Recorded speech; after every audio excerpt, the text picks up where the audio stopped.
So ಇಲ್ಲಿ ಅಕ್ಷಯ ತೀರ್ಥ, ನಮ್ಮ ದಾಹ ತೀರಿಸ್ಕೊಂಡು ಆ ಗುಹೆ ಕಡೆ ಹೊರಡ್ತೀವಿ ಇವಾಗ ನಾವು. ನೀರು ಹೆಂಗಿದೆ ಯತೀಶ? ಸೊ ಇವಾಗ ನಾವು ಪಾಂಡವರ ಗುಹೆ ಕಡೆ ಹೋಗ್ತಾ ಇದ್ದೀವಿ. ಪಾಂಡವರ ಗುಹೆ ಇಲ್ಲಿ ಕಾಣಿಸ್ಬೋದು ಬೋರ್ಡು ನಿಮಗೆ. ದಟ್ಟವಾದ ಕಾಡು ಪ್ರದೇಶ ಇದು, ನಡ್ಕೊಂಡು ಹೋಗಬೇಕು. ಮೇಲೆ ನೋಡ್ಬೋದು ಸುತ್ತಲೂ ಮರಗಳೇ ಇದೆ ಎಲ್ಲ. ಈ ಗುಹೆ ಒಂದು ಪಾಂಡವರ ಗುಹೆ ಅಂತ ಏನಕ್ಕೆ ಕರೀತಾರೆ ಅಂದರೆ, ಇಲ್ಲಿನ ಜನಗಳ ಪ್ರಕಾರ, ಅಂದರೆ ಇತಿಹಾಸದ ಪ್ರಕಾರ ಇಲ್ಲಿ ಪಾಂಡವರು ಬಂದು ಉಳ್ಕೊಂಡಿದ್ರು ಸುತ್ತಮುತ್ತಲಿನ ಊರಿನವರು ಹೇಳಿದ್ದಾರೆ. ನಾನು ಅದನ್ನೇ ಹೇಳ್ತಾ ಇದ್ದೀನಿ ನಿಮಗೆ. ಸೊ ಹಾಗಾಗಿ ಈ ಒಂದು ಗುಹೆಗೆ ಪಾಂಡವರ ಗುಹೆ ಅಂತ ಕರೀತಾರೆ.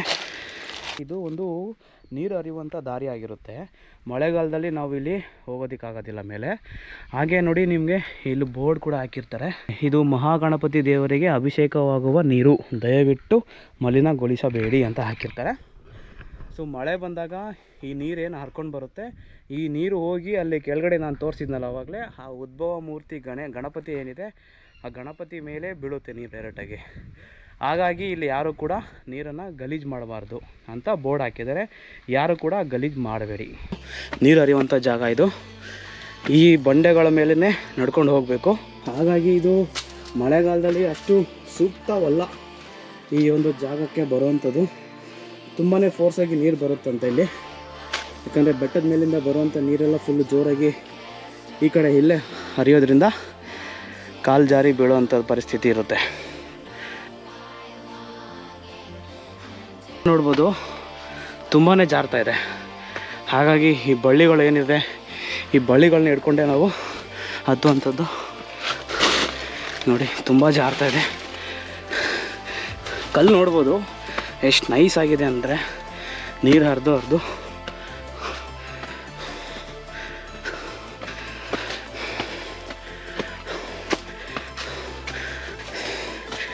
ಇಲ್ಲಿ ನೋಡಿ ದೊಡ್ಡ ಬಂಡೆ, ಇದನ್ನು ಹತ್ಕೊಂಡು ಹೋಗ್ಬೇಕು ಇವಾಗ ಮುಂದಕ್ಕೆ.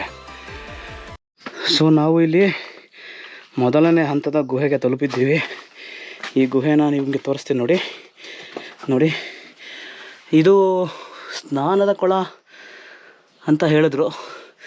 ಹಾಗೆ ಇಲ್ಲಿ ಮುಂದೆ ಬಂದರೆ ನೋಡಿ, ಇದು ಅವರ ಮಲಗುವ ಕೋಣೆ ಅಂತ ಹೇಳಿದ್ರು. ನೋಡಿ ಇದೇ ಒಂದು ಕೋಣೆ. ನೋಡಿ ಎಷ್ಟು ಚಿಕ್ಕದಾಗಿದೆ ರೂಮ್ ಇದು. ನಾನು ಆ ರೂಮ್ ಒಳಗಡೆ ಹೋಗಿ ತೋರಿಸ್ತೀನಿ.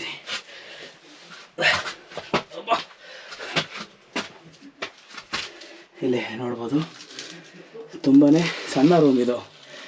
ಹೊರಗಡೆ ಅವನು ಇನ್ನೂ ಕೂಡ ಮೇಲಿದೆ, ತೋರಿಸ್ತೇನೆ.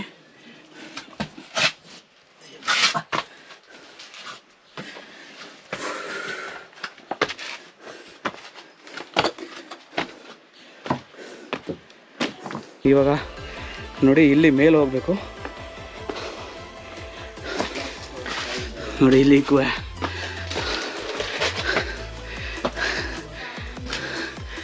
ಫುಲ್ಲು ಕತ್ಲೆ, ಏನೂ ಕಾಣೋದೇ ಇಲ್ಲ.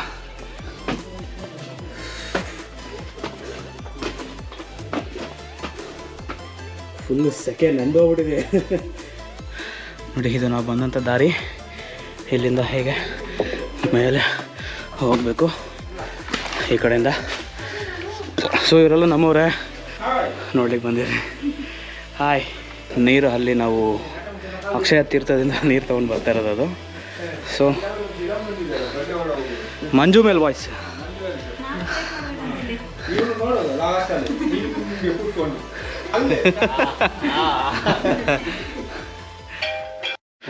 ನೋಡಿ ಅಲ್ಲಿ ಬಂಡೆ.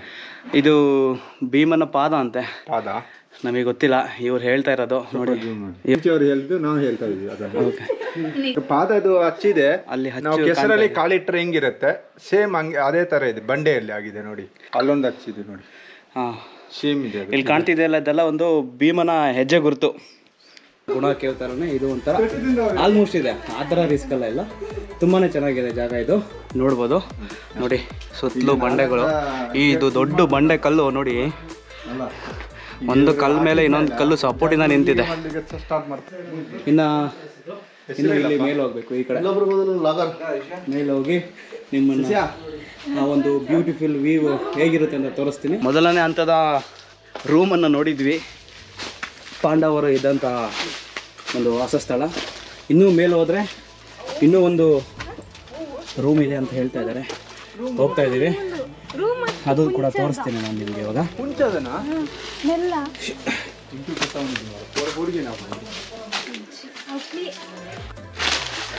ಸೊ ಇದು ಬಾ ಜಾರತ್ತೆ ತುಂಬ, ಯಾಕಂದರೆ ಮರದ ಎಲೆಗಳು ಬಿದ್ದಿದೆಯಲ್ಲ, ಅದು ತುಂಬ ಸ್ಲಿಪ್ಪರಿಯಾಗಿದೆ. ಸೊ ಇಲ್ಲಿಂದ ನಾವು ಹೋದರೆ ಮೇಲೆ ಹೋಗ್ಬೋದು ಅಂತ ಅನಿಸ್ತಾ ಇದೆ. ನೋಡಿ ಇದೇ ಟಾಪು, ಇಲ್ಲಿ ಹೋದರೆ ನಮಗೆ ಫುಲ್ಲು ವ್ಯೂ ಕಾಣುತ್ತೆ ಅಂತ. ಇಲ್ಲಂತೂ ಹತ್ತಕ್ಕೆ ಕಷ್ಟ ಇದೆ, ಬೇಲಿ ಹಾಕಿ ಕ್ಲೋಸ್ ಮಾಡಿಬಿಟ್ಟಿದ್ದಾರೆ, ಅಲ್ಲಿ ಹೋಗೋಕ್ಕಾಗಲ್ಲ. ಇಲ್ಲಿ ಇನ್ನೊಂದು ದಾರಿ ಇದೆ ಮುಂದೆ, ಏನು ಜಾರುತ್ತಂದರೆ. ಸೊ ಇದು ಇನ್ನೊಂದು ದಾರಿ, ಈ ಕಡೆಯಿಂದ ಹೋಗ್ತಾ ಇದ್ದೀವಿ ಕೆಳಗೆ. ಇದು ಕೆಳಗೆ ಹೋಗ್ತಾ ಇದೆ, ಬಟ್ ಇದು ದಾರಿ ಇರುತ್ತಾ ಇಲ್ವಾ ಅಂತ ಗೊತ್ತಿಲ್ಲ. ನೋಡಿ ಇವರು ಹೇಳ್ತಾರೆ ಇದೆ ಅಂತ ಹೇಳ್ತಿದ್ದಾರೆ. ಹುಷಾರು ಬನ್ನಿ.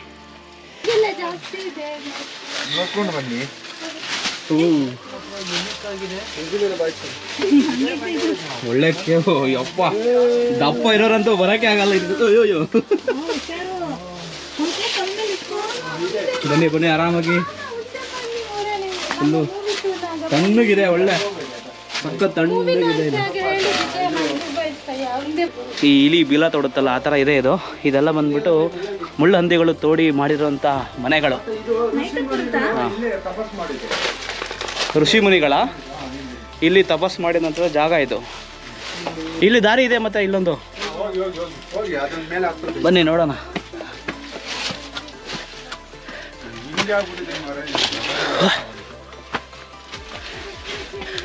ಎಲ್ಲಿಯೋ ಬಂತು, ಹೊರಗಡೆ ಬಂತು ಬಂಡೆಗಳಿಂದ ಆಚೆ ಇದು.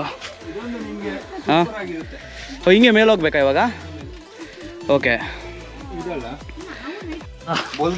ಅಲ್ಲೂ ಕೂಡ ದಾರಿ ಇಲ್ಲ, ಮತ್ತೆ ಬಂದಿದ್ದ ದಾರಿಯಲ್ಲಿ ವಾಪಸ್ ಹೋಗ್ತಾ ಇದ್ದೀವಿ. ವಾಪಸ್ ಅಂದರೆ ಬೇರೆ ದಾರಿ ಹುಡುಕ್ಬೇಕು ಇವತ್ತು, ಮೇಲೆ ಹೋಗಬೇಕು ಆ ಒಂದು ವ್ಯೂ ನೋಡೋಕ್ಕೆ. ಏಯ್ ಮಂಗ ಇಲ್ಲಿ ಒಂದು ಮಂಗ ಬಂತು. ಲೇ ಅಲ್ಲಡ ಆಗಲ್ಲ ಕಣ, ಅಲ್ಲಡ ಇವನು ಯಾವನವನು? ಬಿದ್ರೆ ಆಮೇಲೆ ಎತ್ಕೊಂಡು ಹೋಗ್ಬೇಕು ಇಲ್ಲಿಂದ, ನಿನ್ನ ನಗಿಬೇಕು ಇವಾಗ ಅಲ್ಲಿಂದ. ಅಲ್ಲಡ ಕಚ್ಕೊಂಡ್ಬಿಟ್ಟು ಹಿಡ್ಕೊಂಡೇನಾ? ಇದು 3ನೇ ಸತಿ ಹೇಳ್ತಾ ಇರೋದು ಇದು, ಇದೇ ದಾರಿ ಅಂತ. ಎಲ್ಲ ದಾರಿ ಕಾಣ್ತಾ ಇಲ್ಲ ನಮಗೆ. ಇಷ್ಟು ಜನ ಇದೀವಿ, ವೆಯ್ಟ್ ಮಾಡ್ತಾ ಇದೀವಿ ಫುಲ್ ಟಾಪಿಗೆ ಹೋಗಿ ಒಂದು ವ್ಯೂ ನೋಡೋಣ ಅಂತ. ಬಟ್ ಸಿಗ್ತಾನೆ ಇಲ್ಲ ದಾರಿ, ಎಲ್ಲಿಗೆ ಹೋಗೋದು, ಹೆಂಗೆ ಹೋಗೋದು ಅಂತ ಮೇಲಕ್ಕೆ. ಹಂಗೆ ಹೋಗ್ಬೋದು, ಅದೇ ದಾರಿ. ಫೈನಲ್ ಆಗಿ ದಾರಿ ಸಿಕ್ಕಿದೆ ನಮಗೆ. ಇಲ್ಲಿ ಹತ್ತಬೇಕಾದ್ರೇ ಹರಸಾಹಸ, ಬಳ್ಳಿ ಹಿಡ್ಕೊಂಡು ಇವರಂತೂ ಫುಲ್ ತುಂಬ ಎಂಜಾಯ್ ಮಾಡ್ತಾ ಇದ್ದಾರೆ ಇವರು. ಬಾ ಸಣ್ಣ ಬಳ್ಳಿ, ಅದ್ರ ಮೇಲೆ ನಿಂತ್ಕೊಂಡು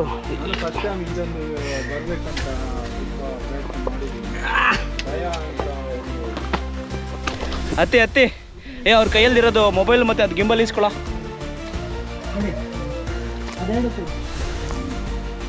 ಇವ್ರು ನೋಡಿ ಸಖತ್ತು ಫಾಸ್ಟಾಗಿ ಹತ್ಬಿಟ್ರು, ಗಂಡು ಮಕ್ಕಳೇ ಸ್ಟ್ರಾಂಗು. ಫೈನಲ್ ಆಗಿ ಇವಾಗ ಈ ಒಂದು ಗುಹೆ ಏನು ನೋಡಿದ್ವಿ, ಒಂದು ಗುಡ್ಡದ ತುದಿಗೆ ಬಂದಿದ್ದೀವಿ.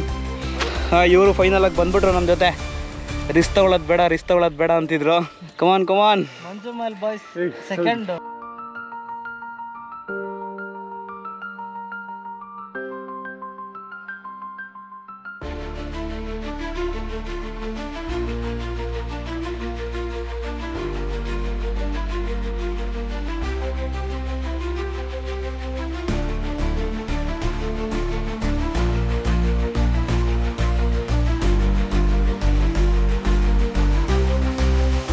ಚೆನ್ನಾಗಿದ್ಯಾ?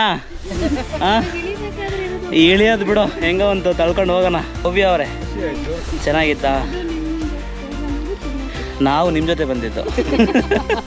ಇದು ನಿಮ್ಮೂರು, ನಿಮ್ಮದು ಇದು ನಿಮ್ಮೂರು, ನೀವೇ ಕರ್ಕೊಂಡು ಬಂದಿದ್ದು ಇಲ್ಲಿಗೆ. ಥ್ಯಾಂಕ್ಸ್. ಇವರು ಕೂಡ ನಮಗೆ ಒಳ್ಳೆ ಸಪೋರ್ಟ್ ಮಾಡಿದರು. ಅವರೊಬ್ಬರು ಬನ್ನಿ ಮುಂದೆ. ಕಟ್ಟಪ್ಪ ಡ್ರ್ಯಾಗನ್ ಅವರು ಒಳ್ಳೆ ಅಡ್ವೆಂಚರ್ ಆಗಿ ದಾರಿ ತೋರಿಸ್ಕೊಂಡು ಬೇಗ ಬೇಗ ಓಡ್ ಬಂದರು.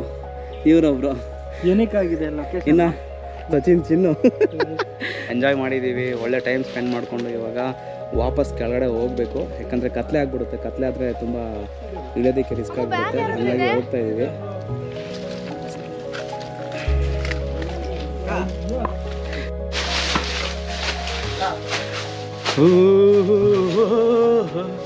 ಹೆಂಗಿದೆ ಅಲ್ಲ ಮನೆ.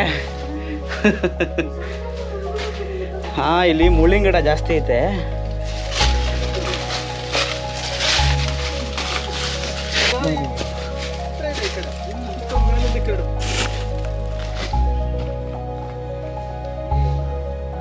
ಸೊ ಫ್ರೆಂಡ್ಸ್, ನಮ್ಮ ಈ ಒಂದು ಟ್ರಿಪ್ಪಲ್ಲಿ ಹೊಸದಾಗಿ ಪರಿಚಯ ಆದಂಥ ಹೊಸ ಸ್ನೇಹಿತರನ್ನು ಪರಿಚಯ ಮಾಡ್ಕೊಡ್ತೀನಿ. ನೋಡಿ, ನಮಸ್ತೆ. ನೋಡಿ, ನೀವೆಲ್ಲ ಹೇಳಿದ್ದಕ್ಕೆ ಈ ಪ್ಲೇಸಸ್ಗೆ ನಾವು ಬಂದು ನೋಡ್ತಾ ಇರೋದು. ಇವರೊಬ್ಬರು ಇವರೇ ಇವತ್ತು ಗುಡ್ಡಕ್ಕೆ ಕರ್ಕೊಂಡು ಬಂದಿದ್ದು ನಮ್ಮನ್ನು. ಇವರು ಅವರೊಬ್ಬರು, ಅಲ್ಲೊಬ್ರು ಬ್ಯುಸಿ ಇದ್ದಾರೆ ಫೋನಲ್ಲಿ.